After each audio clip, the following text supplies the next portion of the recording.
what I understand. No, if you're like top 5 or champion, yeah. But most of the dudes you're going to see there in the prelims, they're getting 10 grand a fight, 9 grand a fight. It's nothing, right? Mm-hmm.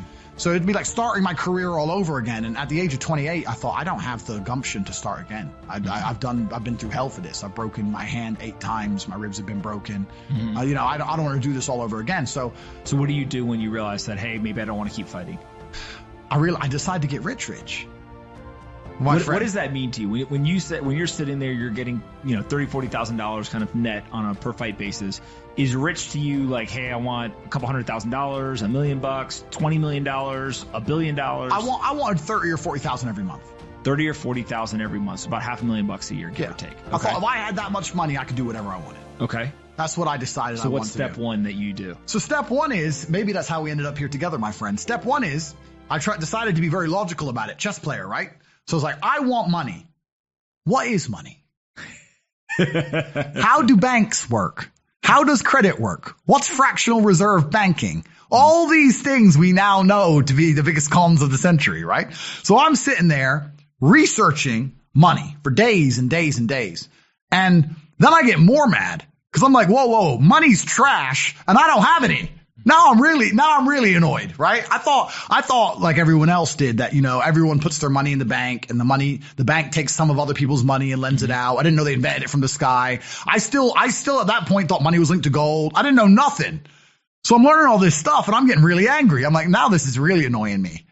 So, anyway, I had a piece of paper there and I'm in my research phase and it start writing down some dude on YouTube. I don't know who he was, some dork. He was a pro gold guy. This is before, maybe Bitcoin was probably around then, but like early. He was a pro gold guy saying buy gold, buy gold, buy gold. And he was saying the difference between an asset, a liability, et cetera, et cetera. So I started trying to write down what I had. I was like, I have an apartment, I have a BMW. I'm in good shape, but I already use that for fighting. What can I do? I can play chess. I'm just writing down the things I have and what I'm good at. And then I kind of realized, I was like, I've got like 8 girlfriends. But because I was traveling the world, and if you win, you get a ring girl. It's kind of like she's banging the winner, right? You win a world title, you get to choose the ring girl you want. It's pretty easy, right? So I had a girlfriend in Slovakia, I had a girlfriend in France, I had a girlfriend in England, all these girlfriends. Do they know about each other? No. Okay. But they find out pretty soon. So I had all these girlfriends, so I'm like, maybe I could open a strip club and like be a pimp, and, be a gangster about it. And then that opening strip club. That's literally the first thing you thought about was opening a strip club? Well, I thought I have these beautiful girls. How can this is before like Twitch existed. So I was like, what can I do with these hot girls? I was like, it's just an asset, right? There's these girls and a lot of them were messaging me. They thought I was this millionaire world champion. They all wanted to come London, live with me and thought I was a big boy millionaire and all this stuff. So it's like they do because of social media. Well, partially because of that, and also because they met me. I turn up, I fight, I win the world title, I leave. We're texting each other. They assume I'm this big boy, right? So I'm kind of like, what am I going to do? What am I going to do? I thought, man, I investigated strip clubs, way too much money. But this asset class of beautiful women was kind of on my mind for a few days. And then by absolute coincidence, I stumbled upon somewhere on the internet. I was on one of those websites where you used to download like free games and bullshit from. And in the corner somewhere it said, hot girls want to talk to you now or something. I said, hot girls. So I clicked on that, not because I was interested, but because I thought I have hot girls. And it was one of those webcam websites. And I was like, so these girls sit here and talk to dudes for money.